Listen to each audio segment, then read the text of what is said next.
There we go. All right. Well, good afternoon, everybody. Welcome to the Search for Excellence Committee meeting. Thanks for joining the session today.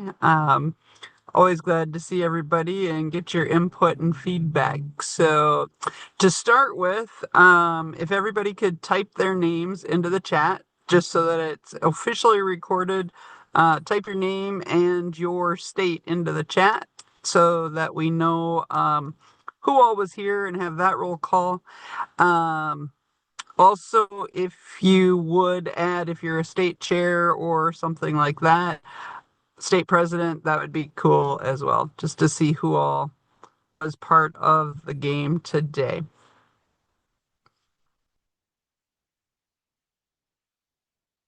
All right, looks like you're all getting that taken care of. So, um, do you guys want to see my full agenda or would you rather see people while we talk through things? What's your preference?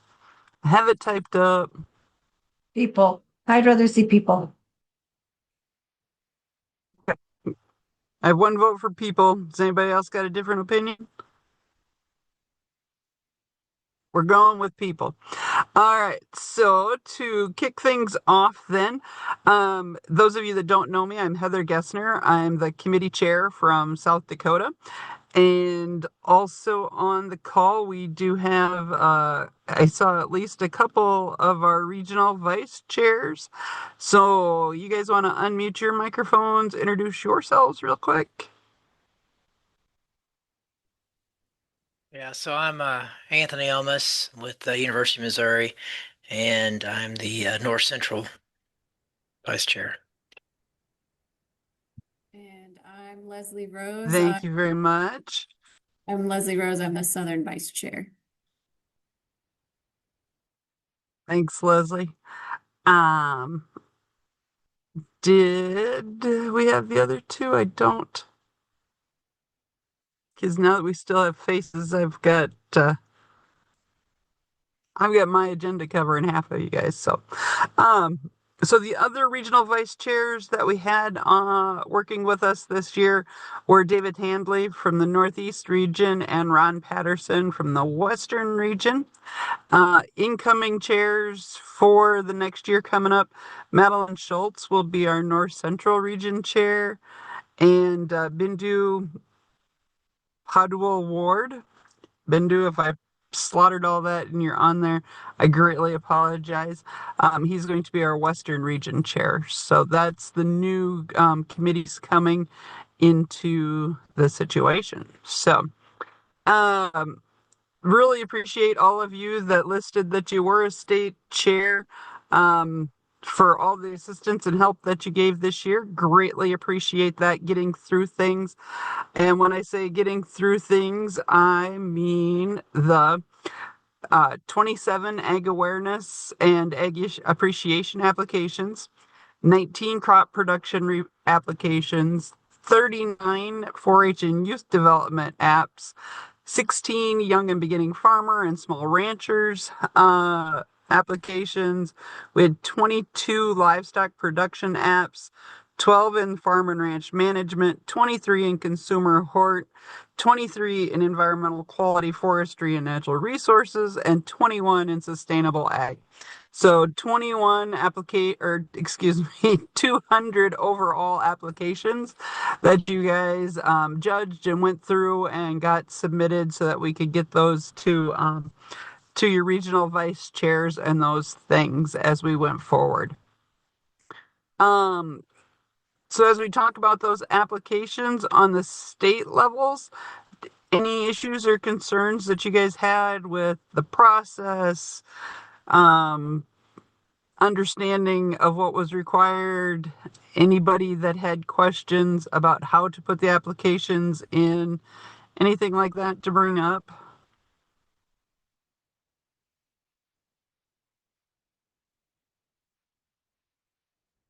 Okay, it's going to be a pretty quiet group at that rate. Perfect. All right. Hold on, I was trying to So talk. here's just I didn't have some my. things Hello, can y'all hear me? Yes. there. I was just going to suggest maybe we could get the requirements for the awards and place them on the same page as the submission page, because you had to go and look inside the PDF of the magazine to be able to find all the requirements. And it was kind of tough if you were applying for multiple things because you really had to like search for and kind of interpret the magazine to figure out how to apply for this stuff. This is my first time trying, so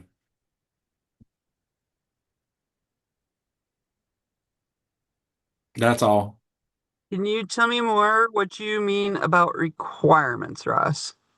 I'm not trying to put you on the So the spot, just trying way to make sure I have a good the idea way what you want it structured, what are your key things you're looking for? Just the kind of meat and potatoes you want in there, and then the actual structure, the structure of how you want the abstract, like all of those requirements or guidelines are in the magazine, and you have to go over there and look at it. And, I think it would be nice if there was a way that it could just have the requirements there with the actual application. I think that's a great suggestion, Ross. I agree. Yeah, I think I'm in 100% agreement with you on that. And also, some of the thoughts and considerations for a couple other things that I have that I was going to bring up to you guys. So we can, I know there are different locations, but sometimes it feels like digging through to find the search for excellence information on the website doesn't always, for me, it doesn't always feel like it's where I really thought it was going to be. So that might be some of the things that you had going on there too. So 100% hear what you're telling me out loud. So um, I have that written down. Heather, I'll tell you something. Anything else? It's Reed Graham from Kentucky. Is I Oh, didn't like I'm new to this too, like Ross, and I didn't know where to put like a couple programs. Like, was it sustainable ag? Was it youth programming? Like, there wasn't any examples. So I actually ended up asking some agents in Kentucky, and they kind of walked me through where they thought it should go, but I didn't know if that's like anybody else had that come up, but I wasn't sure exactly where to put my program.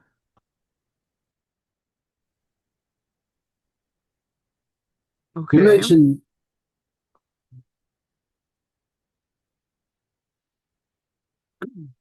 you mentioned examples.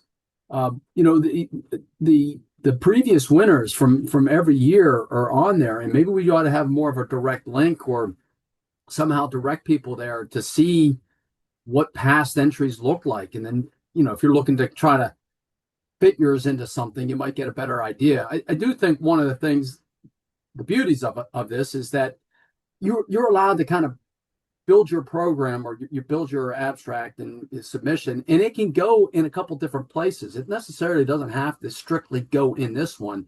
I think it's kind of broad enough that your submission can go a couple different ways. So I think that's kind of an advantage or kind of a nice thing. But there are examples year after year. Correct. That's what I was going to say, Tom. There, you can go and look at past years that go way, way back if you want to see kind of what examples look like. You can, honestly use them as templates if you wanted to. I see that now, but I had no idea that was on there. I found it on the website though. Yeah, and it's there for search for excellence, communications, all those kind of awards. So got a pretty good database of previous material that was really good that you can look at for all the categories. So it's really definitely check that out.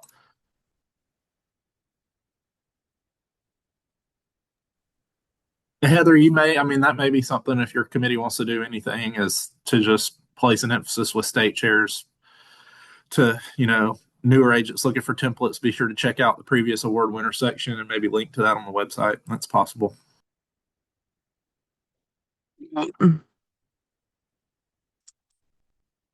Anything else you wanted to talk about that part of the process?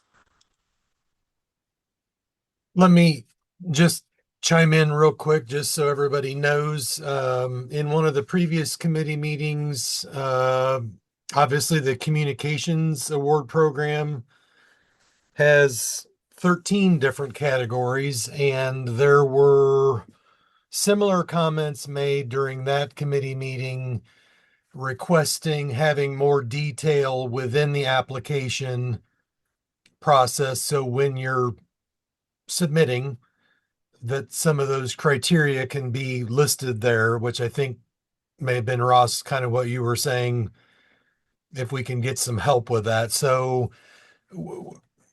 I haven't seen the official ask yet, or the final report has not been submitted to the board for their consideration, but I would say these are all requests that we can definitely tweak the website to include a lot of that information, making it so, I mean, to be honest, we've discovered the magazine, even though it still plays a very vital role, it would be nice if it's there in front of you.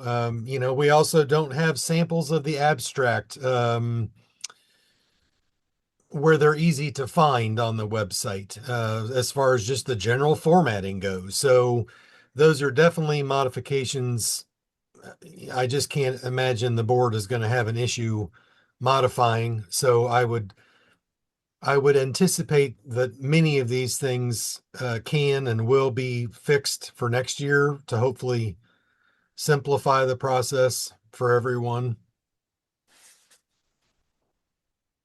Because there is part of the search for excellence that you don't see until you open it to create an application, I think, is the please lay it out in the following format. So if we could put that just somewhere, in words above, here's what we want you to be thinking about as you're at creating your application before you jump in creating one might be beneficial that way. So I have those ideas and thoughts written down, and I'm sure it's all being collected, AI and recording and all the rest of the things too. So thank you for sharing that. Um, okay, so that was kind of where we're at with the applications and the process. The next part of process is something that probably everybody the on the call did well and accurately filled out, but I would just like it to be in the minutes and recorded that we have some huge deadline issues within this committee. That the deadlines that we had, we've got our March 15th submission deadline. It was pushed back due to some computer issues this year, so it was actually March 20th. The next date that we had the most trouble with was the April 1st committee chairs getting things judged and the spreadsheet filled in and sent in. I know it felt redundant to you to fill out the spreadsheet, but for your regional chairs or your national chair to go through all 50 states and all 9 categories, so 450 categories, to figure out who the state winner was and how many total applications from each state came in, seems like a pretty big ask for a volunteer group. So those of you that were state chairs that went, oh yeah, this is pretty simple to fill in. Let's put in the name of our winners and how many applications we had in each of those different categories. Thank you very much for doing that. We greatly appreciate your help, assistance, and support. If you talk to people in this committee or other committees where there are deadlines and requests that they think are funny or don't fit, please let them know that there's a lot of work behind the scenes, and if they could just fill that spreadsheet out and have it submitted by the April 1st deadline, that would be greatly appreciated, instead of us making emails and phone calls and all kinds of that disrespectful non-response. That's the only word I have for it. it took us until April 29th to get all the reports in. That's 29 extra days of heartache, headache, and not being able to cross things off of our to-do list because, uh, you know, the vice chairs and your national chair, we're also busy. We have full-time extension jobs as well. And using the phrase, I'm busy, or I had a field day, or I had this, me too. Okay, so I'm gonna now get off of that high horse and try to move on and be much more upbeat about this committee because I really thought the applications were fantastic and everything. Just the getting the information from you guys, and probably nobody on this call because you're all interested in it and super attentive. So I'm preaching at the choir, but that's who usually gets preached at, right? So, the next deadlines that came up by April 20th, the regional chairs selected their their finalists and national winners. That was a pushback a couple days on that deadline that we had for the committee within because we didn't have all the information from all the states. So we actually had to hold off on judging a couple things. And then we set an April 25th deadline for national finalists to be announced and told so that they could make travel arrangements and those types of things. And we got that done a day early. Once we had all the winners in, we got those notifications out. So all of our national winners and national finalists were notified on April 24th so that they could make decisions on travel and those types of things by the early registration date of 5/15, which I think is only fair. If you need to participate in the national conference to get your award, you should be able to know ahead of time so that you can get your reduced rate deadline there. So tell me if there's problems with the deadlines. Did you have issues with the deadlines? Reasons that there's issues with the deadlines? Things that we should change with the deadlines? No, I mean, I think you're We always all going to have love March. you're always going to have someone who's unhappy with the deadline, right? Because we all have incredibly busy, demanding lives, and the deadline always gets in the way of that. So there's always going to be someone who's unhappy. I thought the deadlines were okay. Thank you. Yeah, I mean, March is a super busy time in South Dakota. I'm sure other places are doing a million different programming activities and those types of things as well. So I get that. In April, it all just rolls together. But if we're on the committee, I think we need to be respectful of everybody's time instead of the answers that we got of "I'm so busy." So, okay. With that said, and all of that behind us now, AMPIC is coming up. I did send out an ask if anybody as a state chair was interested in assisting any of at the luncheons, just so that we had extra hands on deck, because we've got so on Thursday the 9th, we've got 3 of our luncheons. On the 10th, 4 more, and then 2 more on Saturday. So if you said, hey, yeah, I'd come help you out, and get the same box lunch 3 days in a row. No, I'm just picking. It's all right if you get the same box lunch 3 days in a row if you're helping out. But so we've got those scheduled, so you're aware that's what's going on. Thank you to those that volunteered to assist us. Just because one person running the show doesn't always get all the hands shake, the pictures taken, and helps make sure everything runs just a little bit smoother. So it's a little bit busy for this committee, and we greatly appreciate that. At each of those luncheons, our national winner is going to give a 20-minute presentation or so. We'll have the national finalists just maybe do 3 to 5 minutes and say, hey, this is what my program was. No PowerPoint slides or anything like that. Just quick, fast, and blurb, and get their pictures taken, give them their checks and their awards, and we should be good to go. So Any questions on that? Pretty sure I got Scott a full list of who all needed tickets and all that thing. So hopefully I did that part right. So he's got all the information there that we needed to address. Heather, this is my first of these committee meetings. I just received the invitation. I had not been invited before, for whatever reason. And so I'm not sure if I have an assignment or if there's something you all need from me. So please just let me know what you need from me. You're the state chair? I'm the state president, not the state chair. I sent the request out to your state chairs. So, requesting if they were interested in a ticket to assisting with the banquet or with the luncheon, excuse me. I did not send it out to the state chairs. So Okay, that would be that's why fine. you didn't see that one. Yeah, just again, if there's something you need that I can help with, please let me know. I appreciate it. Thank you, Susan. Any other ideas on the luncheons? All right. So I had like three issues to resolve and to think about methods that we would then take to the board.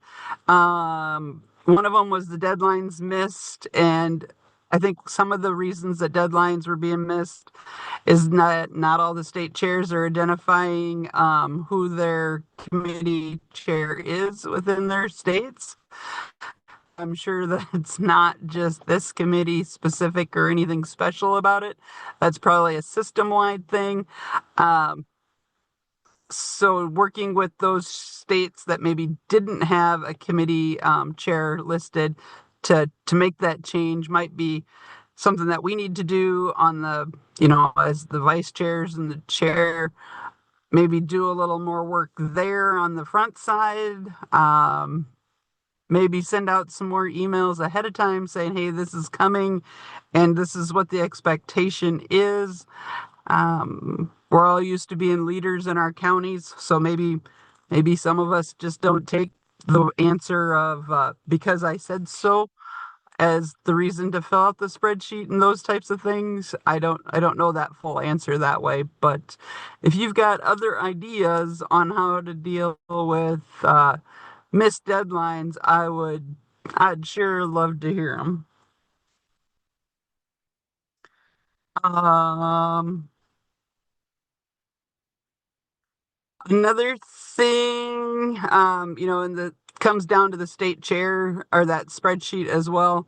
One thing and one big ask I would have you do, I copied and pasted from the state chair spreadsheets into the report that I sent to Scott so that he could, and to Daniel too, so that they could get the names and everything printed for certificates and all of that. And there was a whole bunch of names that were spelled wrong.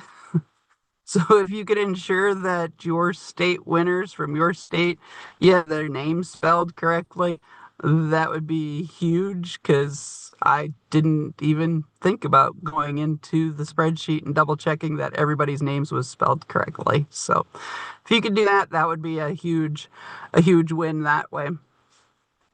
And then just as an FYI, if you're not, you might hear things in your states back and forth. We did have some winners that were not able to attend, and thus they forfeited their awards either as a national winner or a national finalist. And some of those individuals were rightly upset because they thought they were doing the right thing. So one of the requests that I would like to ask you guys about, and it kind of goes back to Ross's component of finding everything in the same spot and what I need. My request that I would like to write up with your permission as the committee is to either add the attendance requirement to the front page of the Search for Excellence Awards. And apparently the Communication Awards, it is on the front page. Or have the communications take theirs off and have one great big website or web page or notification that says, if you're going to apply for anything, I don't care what it is, you have to be in attendance if you win. So that it's either, just all in one place or we splash it in all the places. That would be the request that I would put towards the board on behalf of this committee, if that's something that y'all agree with.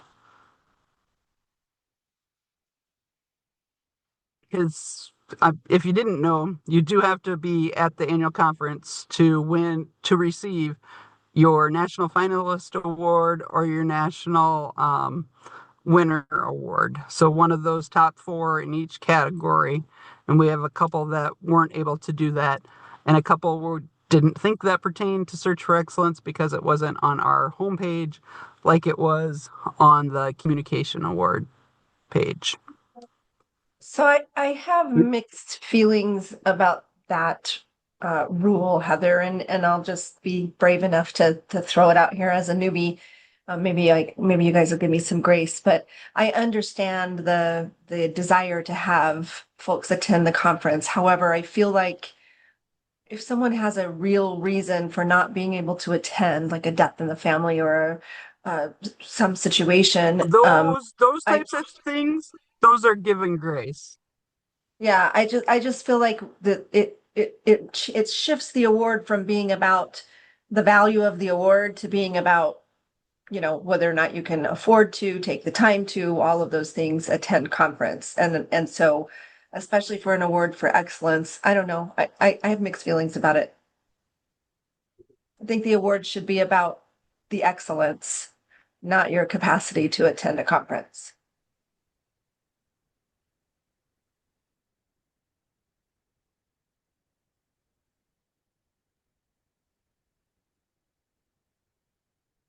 I'm writing. Hang on.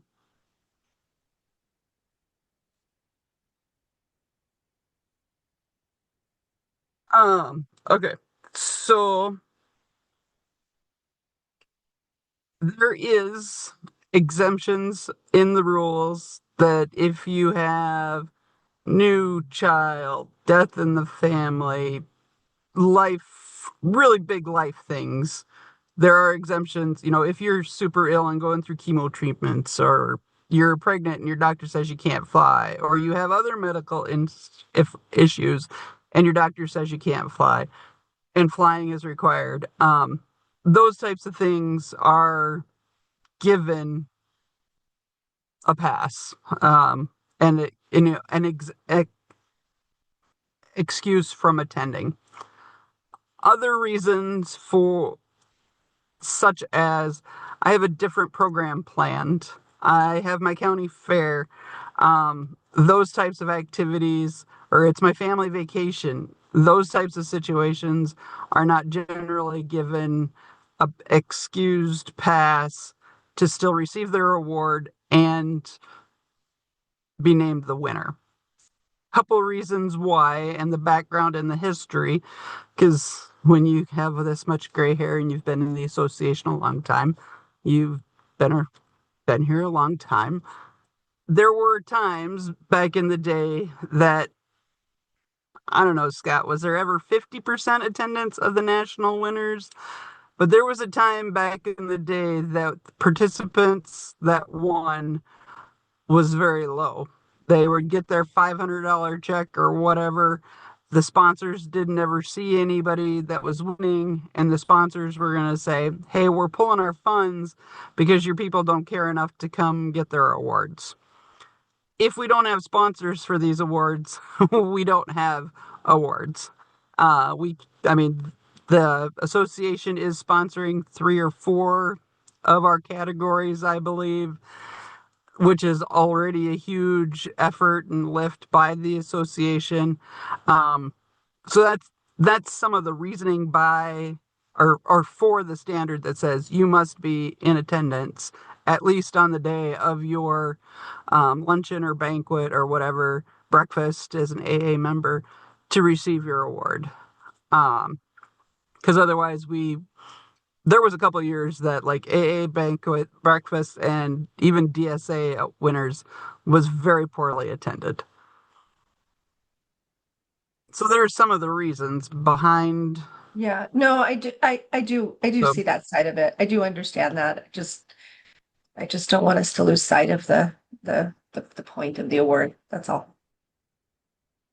I, I 100% like the agree. idea of placing um, that disclaimer at a couple different places.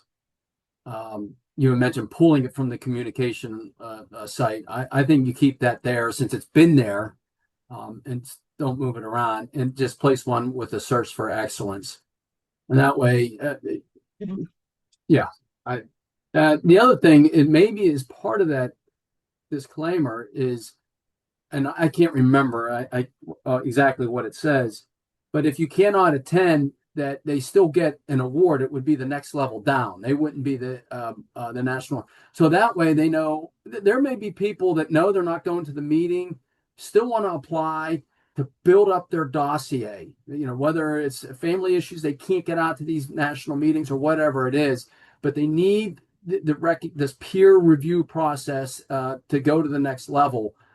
And there may be the concern that if I can't make the meeting, I don't get recognized at all. My thing is pulled completely.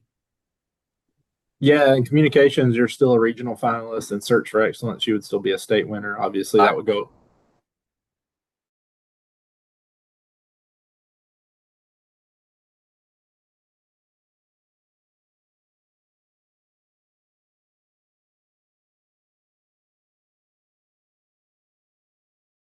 People, maybe someone that's new in the system might say, if I don't go to this, and then I don't get recognized at all, for the next level down or whatever that, yeah. Yeah, I Um, think that's a good point, Thomas, and I agree with it. In our state, what I've seen is people just don't apply because they're not sure they can commit to going to the conference. so you could still be your state winner, but as far as going down a level, state level would be the spot. Because if you're a national finalist and unable to attend in Search for Excellence, we don't have anything else to award you with other than being a state winner. And if you were a national finalist or the national winner, to be a national finalist, you still have to be there. So you're just a state winner. So we don't have like communications awards. You've got your state winner, regional winner, and then your national winners. We've got state winners and finalists. So kind of in this division, you are or you aren't. But putting it in more places instead of reducing the notices, I agree with you, Thomas, that let's have it posted more instead of posted less. Um, Another component of the confusion is I applied. So Heather Gessner applies for an award. It is Heather Gessner's award and application, even though Heather had 6 team members on that application. So I had Jim, Jill, John, and Jane, and Connie, because Connie's on, so I threw her in. Okay. So Jim, Jill, Jane, and Johnny can't attend, and neither can Heather, but oh, Connie's going to be at conference. Connie can't pick up an award for me because it was my application. It's not a team application. So that's another disconnect and misunderstanding within some of the applications that said, well, so and so will be there. They were on my team. Let them get the award. Yeah, And there were several of those that were we've disqualified got it this year. somewhere. So it's not just us, huh? So, in addition to attending, we got to make sure that people understand more and better And so help us with that communication factor that says, if Jim, Jill, Jane, Heather, Connie, Johnny, and somebody else I had are all going to be on this team, who's actually going to go to conference, have them submit the application. Even though I had time to do it, give it to Connie because Connie's going and Heather's not. Make sure that the person that's going to win and help you get your state and that team get the recognition is going to be there. So help us pass that message on too as you're out and about, talking to your crew. I was just going to say with the board, we certainly can add the different things onto the website. And we've been talking about that, and we're also looking at changing the wording for requirement.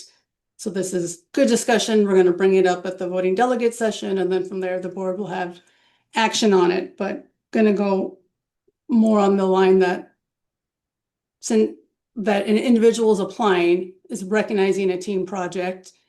If the excuse for the person who submitted it is not able to come, then if it's excused, then it'll go down to a team member, but only if they're an NACA member.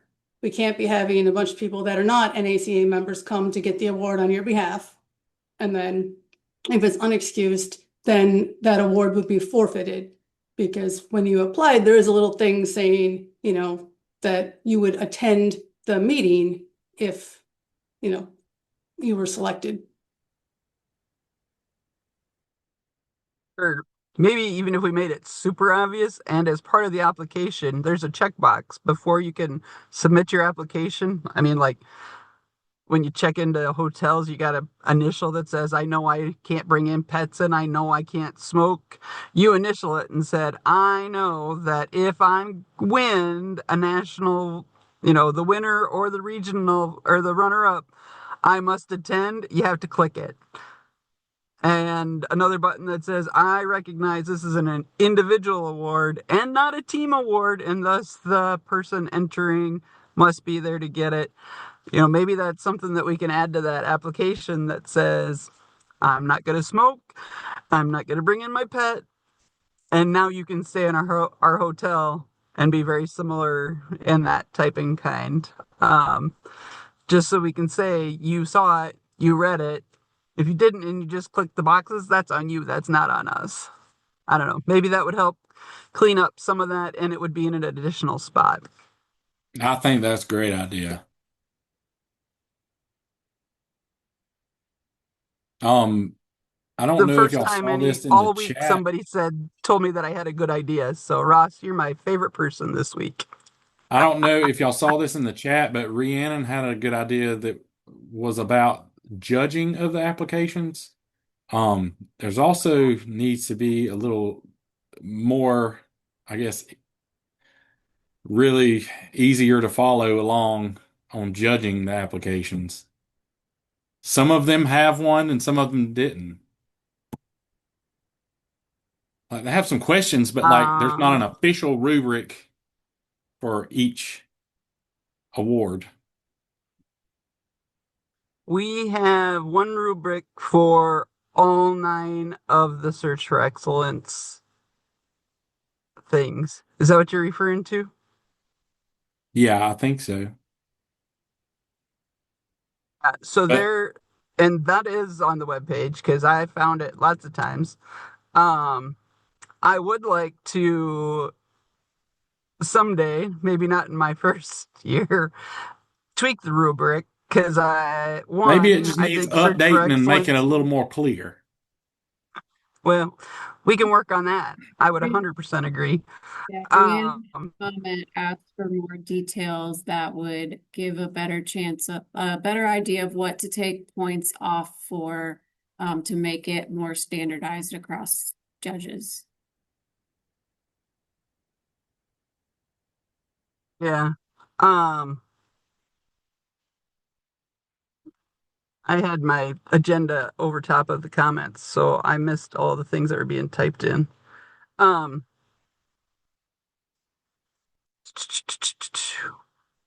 so yeah, the rubric, I think, needs to have the ability to recognize that Search for Excellence projects. Traditionally, were supposed to be projects that had like a 3 or a 5 year longevity so that they had that impact statement that could be shown. I've done estate planning for 26 years. Nope, I haven't been here 26 years. For 20 years. And here's my impact over 20 years of education, or BQA training for the last 5 years since I've been in this position, or horticulture training for 3 or 5 years. And here's the impact.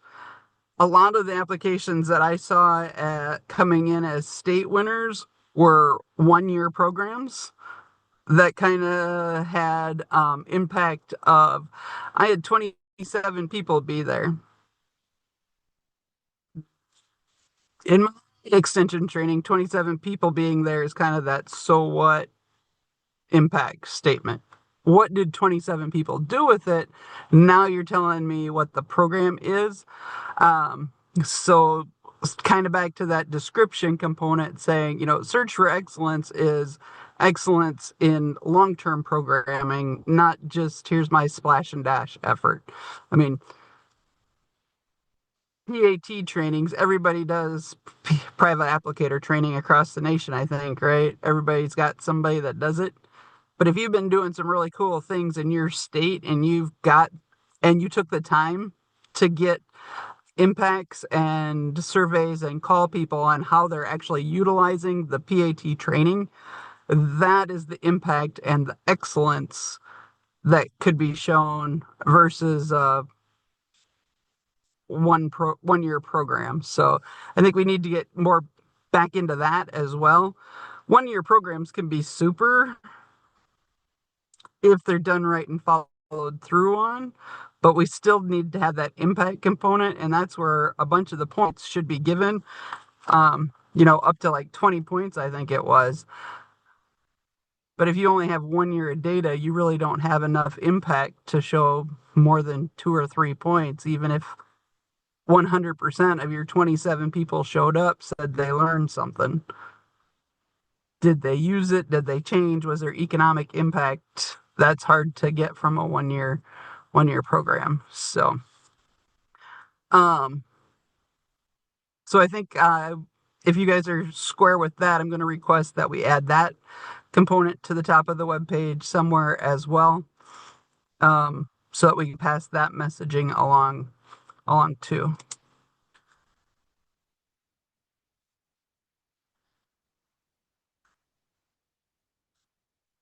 We're going to have to wrap this meeting up because it's getting hot in my car. And I'm by a big highway, so there's a lot of traffic noise, so I don't want to open my window. Can I make a suggestion quickly? And I was just being facetious. Yes, absolutely. Okay.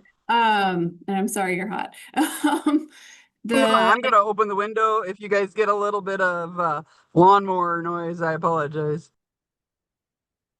So I definitely hear the feedback to add information, but I would also say sometimes things get lost because we send these long reminder emails with all the 50 things that you need to know about Search for Excellence. And so I don't know if it requires, a review of what all is there and make sure that those details are there, but not extra stuff. But there was a few years back where the National Committee did a webinar to talk about what's a good application and here's what a program with impacts looks like and here's how you see those previous applicants. And I used to send that out. I don't know if I did it this year, but the recording to the people when I sent the reminders to apply, but it might be time to offer that again and let people know that so it's a little more fresh.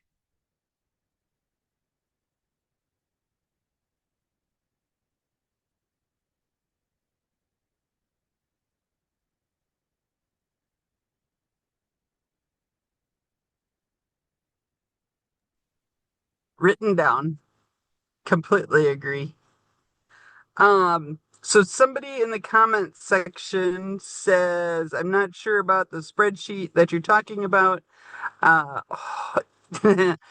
That's no good either. Hopefully, as a state chair, if you were a state president, you might not know what this spreadsheet is that I referred to. So I'm not sure whoever posted that if you're a state chair. If you were a state committee chair, you should have gotten emails from, and I was CC'd on a bunch of them, so I know they went out. Uh, Emails from your vice chair that said, "Hey, Heather's being cranky. She needs this spreadsheet turned in." It listed all of the 9 categories. I needed the state winner, how many applications from your state were submitted, and then it also had your winner's email, your winner's phone number, and all of the team members if there was other people on that project. So if you were a state chair for this committee and don't recall seeing that email, shoot me an email after this meeting so that we can double check to make sure that you were listed, and if you're going to be in that position next year, you 100% know what I'm talking about. But if you're a state president, you probably would not have seen the email. Colt, yes, everybody does wait until the last minute to submit their applications.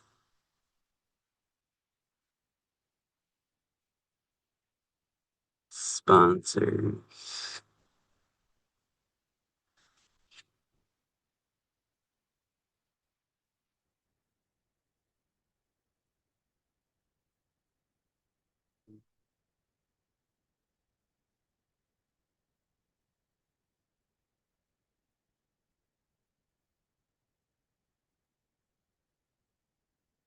Yeah, so Leanne mentioned the years of the project and those things. So um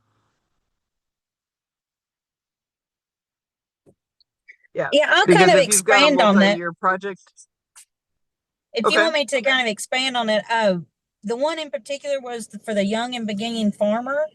Oh, there was some that it says only to enter up to 3 years worth of data for the impact.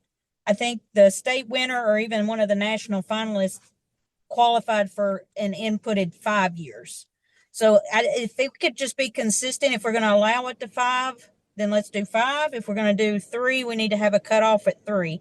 So that way, because if somebody only had 3 years but could have put 5 to be more competitive, I think it just keeps it fair.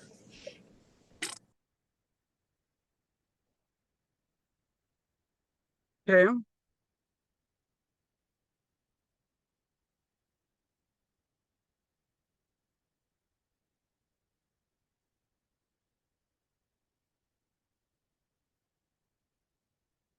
So even if we switched the verbiage to a multi-year program, Yeah, I don't know. then you I could, think, if it was a, yeah, you can include any time. It just, the way the rules state, it limits it to 3 years, but some were entering over 3. So I don't know if we need to stick with the cap or a ceiling or open the ceiling up to have a minimum of 3 years. I don't know how it would work better, or a minimum of 2 years, or but just something to think about. Either put a floor in it or take the ceiling off. So I don't know what that works. If we're truly looking for long-term programs.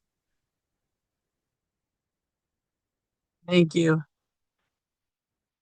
I think to me, I'd rather see it be 2 or 3 or more years of impact instead of cutting off a multi-year project. What do you guys think? Yes, because then what is your time frame? Is it from March 15th to the 3 years March 15th, or or is it your winter meeting cycle season, or is it your summer field season of 3 years? What is your I now you're I think you're gonna have to get down in the weeds if you're gonna start putting a cap on that. So I like to just 2 or more. If we just say, Search for Excellence projects are multi-year programs, So the impact should have multiple years of data or info. I hate having to describe all of that, but apparently sometimes we have to describe all of that. But Yeah, I think having a floor or a minimum encourages better impact. You're going to see more impact, and it encourage better programming. Now, granted, we have a lot of new programs that are coming that are great, but don't really have the data against it. So that 2 years worth or two program cycles, maybe instead of years, but at least like if you have a spring and a fall semester, that's still technically two cycles. Might count it that way instead of a minimum of so many years or however you need to see it.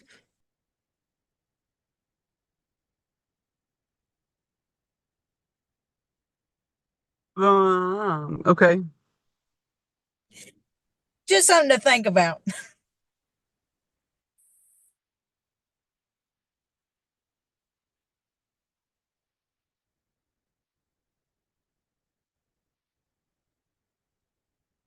Yeah, I agree.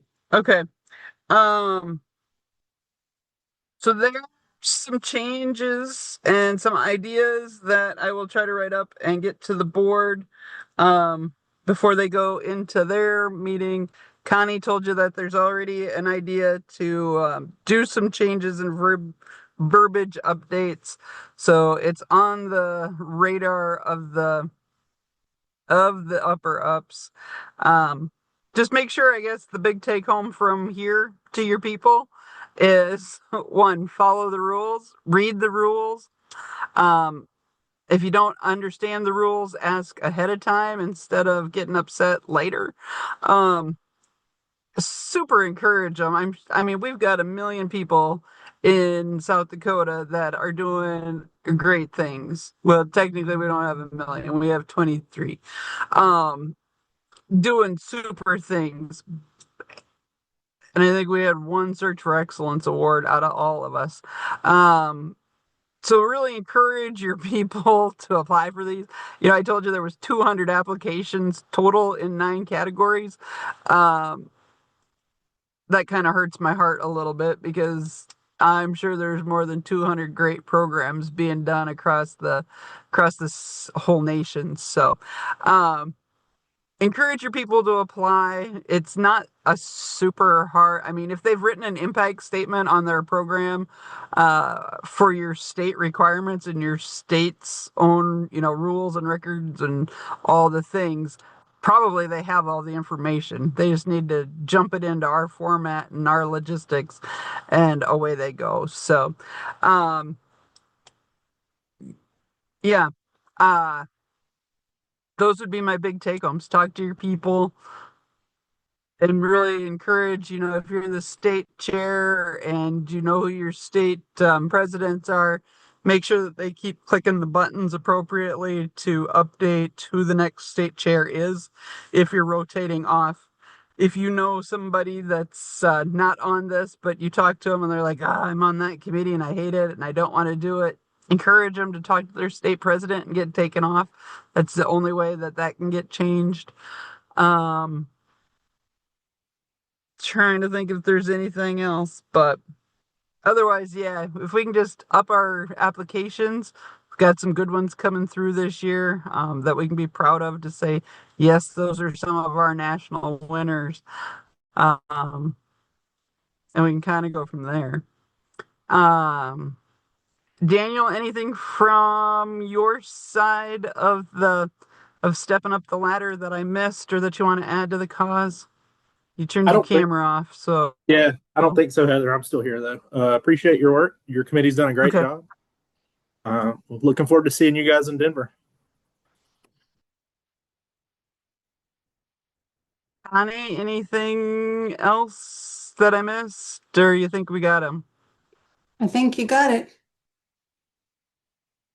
All right, Tyrone, I'll ask you too, but you're the last one, and I got 2 okays, so I'm really not expecting much here. Hey, like it says in the Bible, job well done. Scott, from your side of the coin. No, we're good. Sorry, I've kind of been multitasking during this. The updating of the state committee chairs, that it used to be to where state presidents could go in and make those changes, but now they have to download a sheet and send those to me, and I have to go in and make them.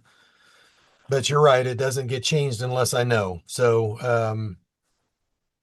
the process is still there. It's just a different process, but it's a challenge we face every year, since many states are on different schedules. Some hold their meetings in the spring, the summer, the fall, the winter, and so their year doesn't necessarily always coincide with AMPIC to AMPIC like ours does. So anyway, I I will forward you the AI notes of this, and I'll be posting this on the webinar page probably later today. So we'll have this archived, but I hope you took good notes because there's a lot of, sounds to me like there's a lot of revisions that I'm going to have to be making on the website, which is fine. I mean, I want to simplify it for everyone, the process that is. So we'll get them done as soon as the board approves it, and I'll get to work on it. And Heather, I would say in your Super. closing, Thanks Heather, for in your your efforts. closing, yep. Heather, in your closing marks, you are the final one. So congratulations. You will complete all of the committee reports when you adjourn. Absolutely. Set them up. What else do I have to do? Oh, wait, I'm busy.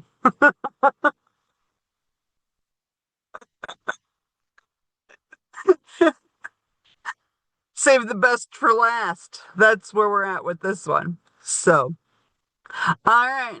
I look forward to seeing you guys all in Denver. If I don't read your name tag and recognize it straight off that you were at this committee meeting, please be like, hey, I'm so and so from so and so as on your meeting, so I can try to put names and faces together. Because if I have one thing that I've tried to work on my whole career, it's names and faces, and it's horrible. So please remind me. Don't be offended to remind me. Come up and tell me and say, hey, this is the fourth time we've met. Do you remember me yet? It's all right. I highly need that and appreciate it when you do. So, um, other than that, safe travels to Denver. We'll see you in not so many days. That might be a little sketchy for some of you that are on this call. All right. Thanks, everybody. See ya.